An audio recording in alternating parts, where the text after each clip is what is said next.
বিয়ে করতে এসে মোশাররফ করিম কি বলে শোনেন।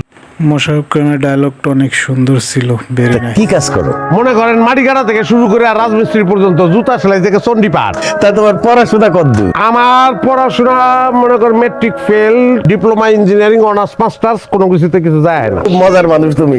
আমার সাথে তোমার সম্পর্কটা তো মজার না। না, আমি মজা করতেছি না চাচা। আমি আপনার বাড়িতে মাটি কাটতে আইছি, ওই যে বাজারে জাফরেলের কাছে আপনি বদলা বুঝতেছেন না, লোক লাগবো, আমি সেই লোক। তুমি রবিন শেখ না?